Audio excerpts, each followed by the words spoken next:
Ya Allah barik lana fi ma razaqtana wa qina azabannar. Okey, ni ikannya mengkos. Ni semua yang bagus-bagus ni semua. Okey.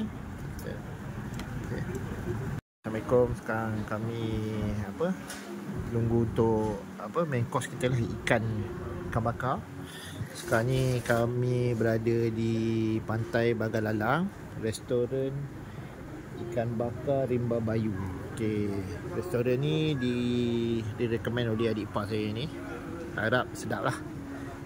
Tapi dari segi penyediaan memang segera lah, cepat. Cuma kita tunggu mengkos lah. Okey. Sama kedua-dua nampak letih lah.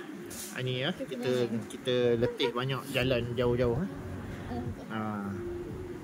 Daripada kita punya perjalanan daripada Bangi ke Alor Gajah Melaka, kemudian kita ke Port Dickson, kemudian kita lalu ke Bagalalang lah. Sungai Pelik dulu, kita makan buah kat Sungai Pelik, lepas tu kita ke Bagalalang. Okey, so nasi dah sampai, cuma ikan belum. Ini air saya ya.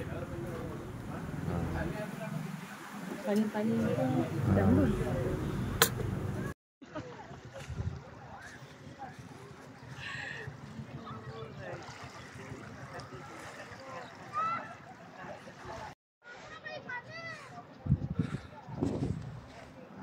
Ni pantai Bagalalang, Selangor.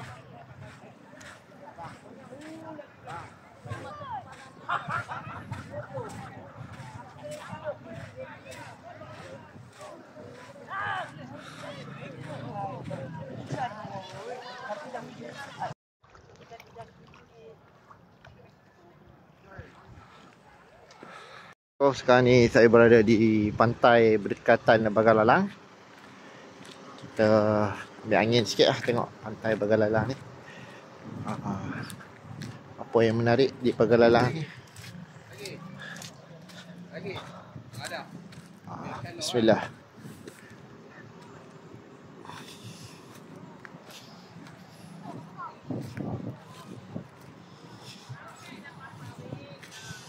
Ni ada restoran tutup lah kot.